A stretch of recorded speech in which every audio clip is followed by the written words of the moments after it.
Ravindran sir, என்ன supreme கோர்ட்ல என்ன நடந்தது? இது என்ன கேஸ்? எதனால் தமிழ்நாடு அரசாங்கத்தினுடைய மனு தள்ளுபடி செய்யப்பட்டது? இந்த வழக்குகள் மொத்தமாக முடித்து வைக்கப்பட்டிருக்கு. அனைவருக்கும் வணக்கம். நேற்றைய தினம் மேகதாடு திட்ட அறிக்கைக்கு தடையில்லை என்பதை உச்சநீதிமன்றம் சுட்டிக்காட்டி தமிழக மக்களுக்கும் தமிழக விவசாயிகளும் ஒரு மிகப்பெரிய இடியை இறக்கியிருக்கிறது.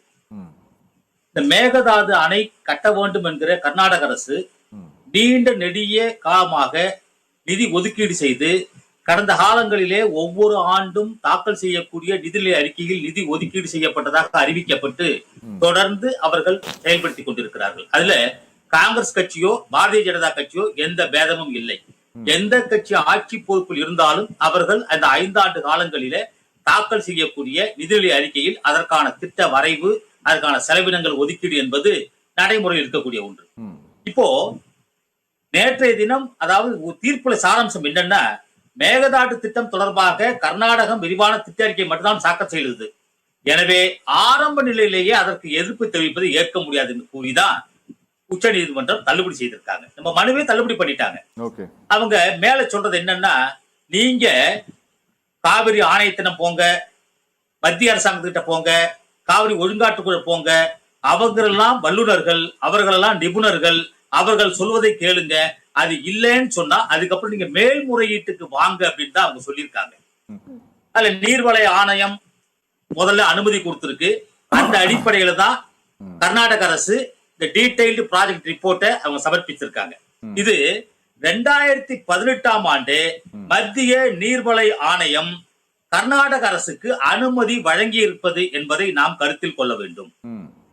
அது மட்டுமல்ல, கடந்த 2022ஆம் ஆண்டு ஜூன் மாதம் நீர் மேலாண்மை ஆணையத்தினுடைய 16வது கூட்டத்துல இது குறித்து விவாதிப்பதற்கான பொருளாகவே அவர்கள் எடுத்துக் கொண்டிருக்கிறார்கள். மேகதாது அணை கட்ட கர்நாடக அரசினுடைய நிர்பந்தத்தின் பேரில், வேண்டுகோளின் பேரில் நாங்கள் விவாதிப்பதற்கு ஒரு அஜெண்டாவாகவே இதை ஏற்றுக்கொள்றோம் சொல்லி 2022ல 16வது கூட்டத்துல அவங்க சொல்லியிருக்காங்க.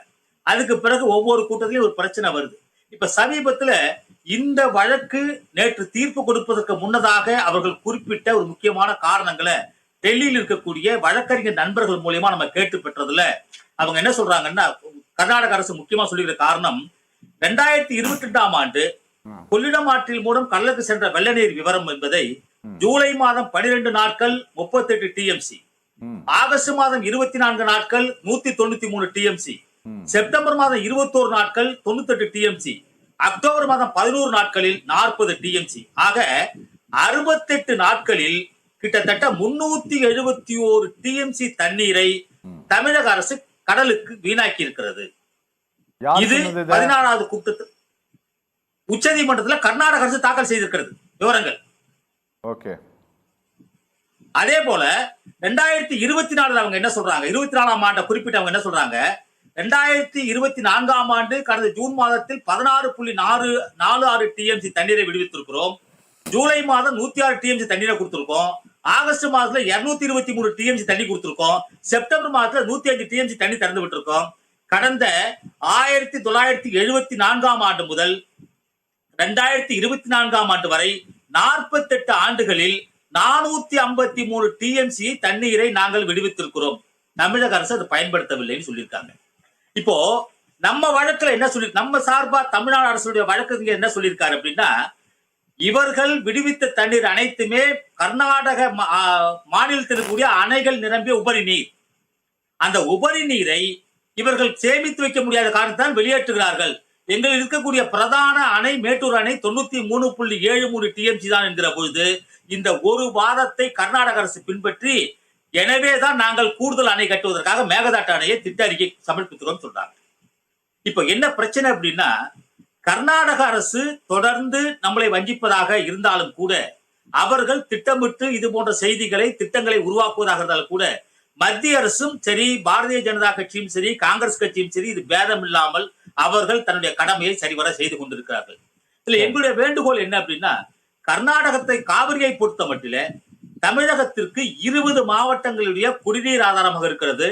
கிட்டத்தட்ட 24 லட்சம் ஏக்கர் விளைநிலங்களுக்கு நேரடியாகவும் மறைமுகம் பாசனவதியை உருவாக்குகிறது.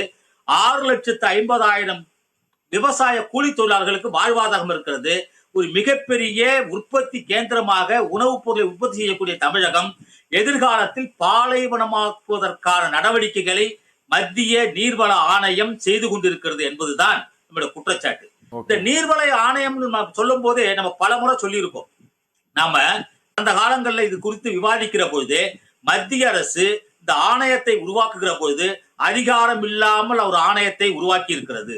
இந்த ஆணையத்திற்கு 177.25 டிஎம்சி தண்ணீரை விடுவிப்பதற்காக கண்காணிப்பு பணியை மட்டுமே மேற்கொள்ளும் சொன்ன மத்திய அரசு இப்ப உச்ச நீதிமன்றம் என்ன சொல்லுது? எதுவாக இருந்தாலும் காவிரி மேலாண்மை ஆணையம் தான் உங்களுக்கு செய்யும், நீங்க அங்கதான் முறையிடணும், அங்க முறையிடுறது கேட்கலன்னா மத்திய அரசாங்கட்ட போகணும்னு. மத்திய அரசாங்கத்துக்கு நமக்கு ஏற்கனவே நிறைய உரசல் இருக்கு, நிறைய பிரச்சனைகள் இருக்கு. ஆக ஒரு திட்டமிட்டு தமிழகத்தை வஞ்சிப்பதற்கான நடைமுறையை காங்கிரஸ் கட்சியும் பாரதிய ஜனதாவும் கர்நாடகத்தில் இருக்கக்கூடியவர்கள் செய்து கொண்டிருக்கிறார்கள் என்பதுதான் உண்மை. இது ஒரு மிகப்பெரிய பேராபத்தை விளைவிக்கும். இதுல நாங்க வேண்டுகோள் விடுக்கிறது என்ன அப்படின்னா, ஆளுகிற திராவிட முன்னேற்ற கழகம் இது போன்ற பரபரப்பான சூழலில் ஒரு அச்சத்தை உருவாக்கக்கூடிய வகையில், ஒரு பதற்றத்தை உருவாக்கக்கூடிய வகையில் மேகதாட்டு அணைக்கு எதிராக பலகட்ட போராட்டத்தை, ஆர்ப்பாட்டத்தை, சாலை மறியல், ரயில் மறியல் போராட்டம் கண்டெல்லாம் கண்டு ஒரு உச்ச நீதிமன்ற தீர்ப்புக்கு எதிராக, ஆணையத்திற்கு எதிராக, குறிப்பாக மாநில அரசினுடைய ஒப்புதல் இல்லாமல் கட்ட முடியாது என்கிற நிலை இருக்கிறது என்கிற யதார்த்தத்தின் அடிப்படையில் ஒரு நம்பிக்கையோடு இருந்தாலும் கூட தற்போது நீர்வள ஆணையமும் நீர்வள அமைச்சகமும் நீர்வள மேலாண்மை ஆணையமும் கர்நாடகத்திற்கு ஆதரவாக செயல்படுவது மிகப்பெரிய வேதனைக்குரியது, மிகப்பெரிய அச்சத்தை உருவாக்கி இருக்கிறது. 2018 அவங்க திட்டத்தை அறிக்கை தாக்கல் செய்கிற போது அவங்க சுற்றுச்சூழல் பாதுகாப்பிற்கான அனுமதி கோரி இருக்கிற போது தமிழகம் தொடர்ந்து நாங்கள் எழுத்து வருகிறோம் சொல்றாங்க. ஆனால் இன்னைய தினம் தமிழகம் மென்மையான போக்கையும் அமைதியாக இருக்கிறது. இது ஒரு பெரிய ஒரு இந்த மௌனம் என்பது எங்களுக்கெல்லாம் ரொம்ப சங்கடத்தை உருவாக்குறது, மிகப்பெரிய சந்தேகத்தையும் உருவாக்குறது. காரணம் என்ன அப்படின்னா, ஒரு மாநிலங்களுக்கு இடையான நதிநீர் தாவாவுல நீண்ட நெடிய பிரச்சனைகள் இருந்தாலும் கூட கர்நாடகத்துக்கும் மகாராஷ்டிரத்துக்கும் பிரச்சனை இருக்கு, கர்நாடகத்துக்கும் கோவாவுக்கும் பிரச்சனை இருக்கு, கேரளாவுக்கும் கோவாவுக்கும் பிரச்சனை இருக்கு. இந்த மாதிரி நதிநீர் தாவா பிரச்சனை இருந்தாலும் கூட தமிழகத்தில் இருக்கக்கூடிய தமிழக விவசாயிகளும் தமிழக மக்களும் பயன்படுத்தக்கூடிய காவிரிக்கு மட்டுமே இது போன்ற தொடர் அச்சங்கள் உருவாக்கப்பட்டு இதுல தமிழக அரசு விரைந்து நடவடிக்கை எடுக்க வேண்டிய அவசியம் இருக்கிறது. காரணம் என்னன்னா, நாம ஏற்கனவே 60 ஆண்டு கால சட்ட போராட்டம் நடத்தி இருக்கிறோம் நம்ம சொல்லிட்டு இருக்கோம். சட்ட போராட்டம் நடத்தியும் 419 டிஎம்சியில் இருந்து 177.25 டிஎம்சியாக நம்முடைய உரிமையை படிப்படியாக குறைத்திருக்கிறோம், உரிமை இழந்திருக்கிறோம். ஓகே சார், பேசலாம் சார். ரவீந்திரன் சார் வணக்கம். ரவீந்திரன் சார், 24 ஏப்ரல் 2025 அன்னைக்கு sir Jal Shakti ministry and department of water resource, rural development and Ganga regeneration டிபார்ட்மெண்ட்டுடைய செக்ரட்டரி தேபாஸ்ரீ முகர்ஜி அப்படிங்கிற ஒரு கடிதம் ஒன்று எழுதுறாரு. அது யாருக்கு எழுதுறாருன்னா, சையத் அலி முர்தாசா அப்படிங்கிறவர், secretary ministry of water resource, Pakistan, Islamabad. Sir உங்களுக்கு தெரியும், நம்மளுடைய பெஹல்காம்ல அட்டாக் பண்ணிட்டு போன பிறகு அடுத்த 2வது நாள், அது 22 அந்த தாக்குதல் நடத்தப்பட்டது. அடுத்த 2வது நாள் இப்படி ஒரு கடிதத்தை இந்திய அரசு அண்டை தேசத்திற்கு அனுப்புகிறது. இண்டஸ் வாட்டர்னுடைய, கரெக்ட் தானே சார்? சிந்து நதி தானே? ஆமா. சிந்து நதியினுடைய தண்ணீரை நிறுத்தக்கூடிய, நாங்க நிறுத்தி இருக்கிறோம் அப்படிங்கிற மாதிரி சார் பேசிட்டு இருக்கவும் சொன்னாரு, பாகிஸ்தானோடு நாம் நீரை சுமூகமாக பகிர்ந்து கொண்டிருக்கிறோம்ட்டு. இப்படி ஒரு கடிதத்தை மத்திய அரசு உடனடியாக எழுதியது அண்டை தேசத்திற்காக. ஆனா இங்க உள்நாட்டில் இருக்கக்கூடிய பிரச்சனைக்காக நீங்க யாருக்கிட்ட நீங்க இந்த அனுமதியை கொடுக்க கூடாது அப்படின்ட்டு இந்திய அரசு, தமிழ்நாடு அரசு திரும்ப திரும்ப கேட்டுட்டு இருக்கு அப்படின்னா, நீங்க இந்த நதிநீர் விவகாரம் தொடர்பாக இருக்கக்கூடிய அமைப்பிடமும் நீங்க இந்த காவிரி நீர் சம்பந்தமான ஆணையத்திடமும் நீங்க கேட்டுக்கிட்டே இருக்கிறீங்க. ஆனா இங்க இருக்கக்கூடிய இந்த மாநில விவகாரத்திற்கு மத்திய அரசு ஏதாவது சார், தமிழ்நாடு அரசு தொடர்ந்து கேட்டுக்கிட்டே இருக்கு, அதுக்கு ஏதாவது ரியாக்ட் பண்றாங்களா? இதை ஏன் கேட்குறேன்னா, இதுக்கு முன்னால இருந்த மினிஸ்டர் இருக்காரு இல்ல, இதுக்கு முன்னால இருந்த வாட்டர் ரிசோர்ஸ் டிபார்ட்மெண்ட்டுடைய மினிஸ்டர் மிஸ்டர் கஜேந்திர ஷெகாவத் வந்து கர்நாடகாவை சேர்ந்தவர். நீங்க அதுக்கு பிறகு ஒரு கவுன்சில் ஒன்று இருந்தது இல்ல, அதற்கும் கர்நாடகாவை சேர்ந்தவர்களே மத்திய அரசு நியமித்தது முக்கிய பொறுப்பில். அதெல்லாம் இங்க எதிர்ப்பு கிளம்பியது. அதனால கேட்கிறேன், இதுல மத்திய அரசும் ஒரு பெரிய ரோல் பிளே பண்ணிட்டு இருக்கா சார்? இல்ல, சந்தேகமே இல்லை. அதாவது பாரத பிரதமர் நரேந்திர மோடி தலைமையில 3வது அமைச்சரவை பதவியேற்கிற பொழுது வீரண்ணா சோமண்ணான்னு ஒருத்தர் பதவியேற்றார். ஓகே. ஜல்சக்தி அமைச்சகத்துடைய இணையமைச்சர். ஓகே. கர்நாடகத்தினுடைய மாநிலத்தை சேர்ந்தவர்.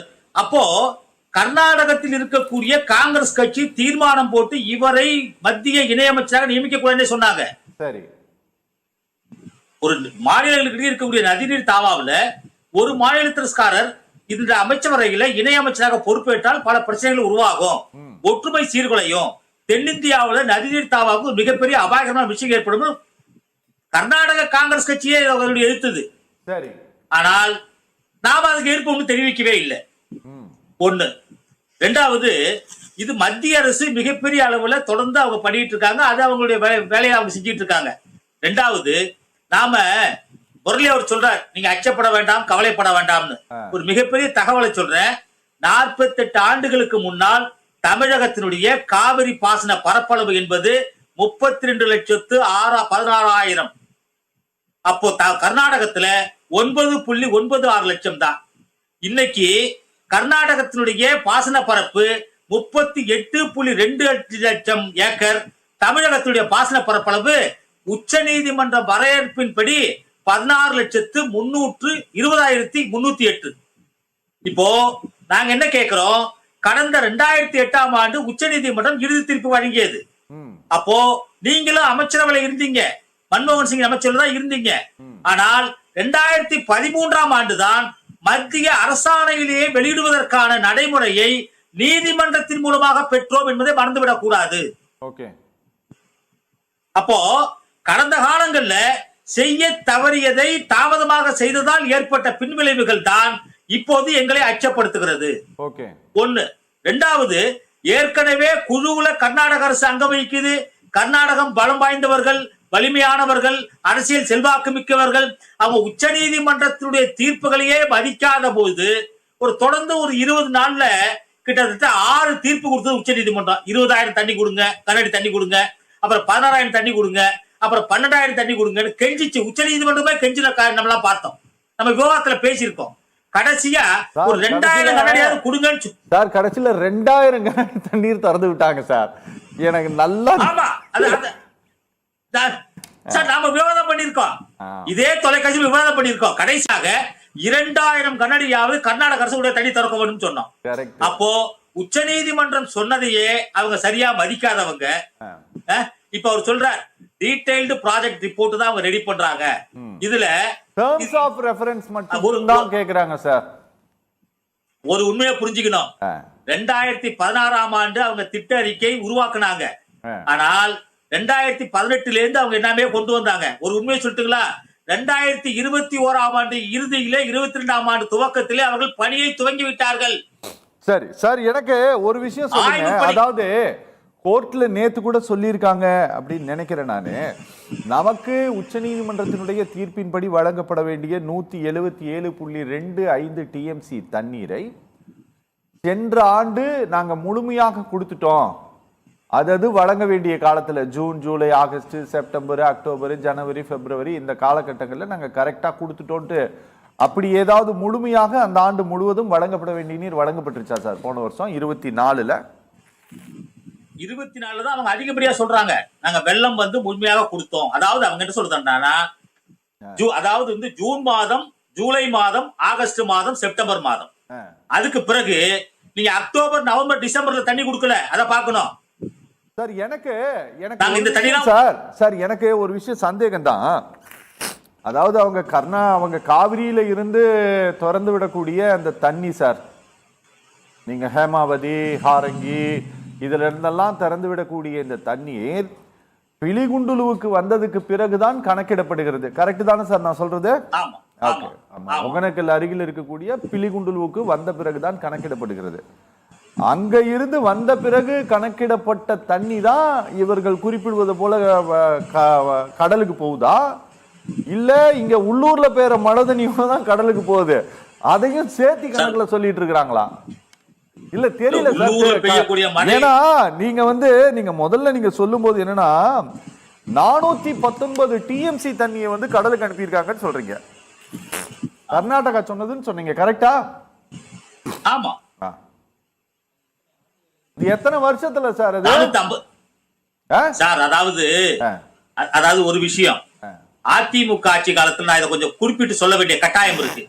அதிமுக ஆட்சி காலத்துல மழை காலங்கள்ல தண்ணீர் வெளியேறுவதை எந்த ஒரு கணக்கையும் வெளியே சொல்வதில்லை, எந்த ஊடகங்களும் அது சொல்றது கிடையாது, சொல்லக்கூடாதுன்னு சொல்லுவாங்க. ஆனால் இப்ப எல்லாம் ஊடகங்கள் வெளிப்படையாவே சொல்றாங்க. இததான் கர்நாடக அரசு எடுத்துக்கிட்டு நாம காவிரியில பெய்கிற மழை, கல்லணையில பெய்கிற மழை, பல மாவட்டங்களில் பெய்யக்கூடிய மழையெல்லாம் வெளியே போறத கணக்குல வச்சுக்கிட்டு 453 டிஎம்சி போனது 371 டிஎம்சி போனது கணக்கு கொடுத்துட்டு இருக்காங்க. நம்முடைய உள்நாட்டுல பெய்யக்கூடிய மழையை அவங்க கணக்கெடுத்து சொல்றாங்க. இதெல்லாம் ஒரு வாதத்துல நீங்க எடுத்து வைக்க வேண்டிய அவசியம் இருக்கு, நீதிமன்றத்துல சொல்ல வேண்டிய கடமை இருக்கு. நாம என்ன சொல்றோம், பில்லுகுண்டுலுக்கு மேல கொடுக்க வேண்டிய தண்ணீருடைய அளவுன்னு ஒண்ணு இருக்கு, 177.25. நீங்க கீழே இருக்கிற தண்ணி எல்லாம் எடுத்துக்கிட்டீங்கன்னா இது வர தண்ணி, மழை பெய்யுற தண்ணி நமக்கு அதிகம் தான். இது நீங்க தென்மேற்கு பருவமழையுடைய மழை அளவை விட வடகிழக்கு பருவமழை மழை அளவு கூடுதல். நீங்க 319 டிஎம்சி தென்மேற்கு பருவமழை, இங்க 415 டிஎம்சி வடகிழக்கு பருவமழை. அப்ப நீங்க இதையும் சேர்த்து நீங்க சொன்னீங்கன்னா எப்படி ஏத்துக்க முடியும்? இது எப்படி கணக்கில் எடுத்துக்க முடியும்? ஒண்ணு, நீங்க விகிதாச்சாரப்படி கொடுக்க வேண்டிய தண்ணிய முறையா கொடுக்காம, அதாவது காவிரியில தண்ணீர் ஆண்டுன்னு கணக்கெடுக்கிறது எப்படி தெரியுங்களா? ஜூன் மாதம் 1ஆம் தேதியிலிருந்து மே மாதம் 30ஆம் தேதி வரை. நீங்க ஜனவரியில தண்ணி கொடுக்க மாட்டீங்க, பிப்ரவரி தண்ணி கொடுக்க மாட்டீங்க, மார்ச் தண்ணி கொடுக்க மாட்டீங்க. இதெல்லாம் நீங்க கணக்கெடுத்துக்காம நீங்க ஜூன், ஜூலை, ஆகஸ்ட்ல உங்களுக்கு வெள்ளம் வரும்போது தண்ணி கொடுத்துட்டு மொத்தமா நான் கொடுத்துன்னு சொல்றது எந்த விதத்துல நியாயம்? எங்களுடைய வேண்டுகோள் எல்லாம் கடந்த கால செயல்பாடுகள்ல தமிழக அரசு மெத்தனமாக இருந்ததை போல இருந்துவிடக் கூடாதுங்கிறதா. பேசலாம்.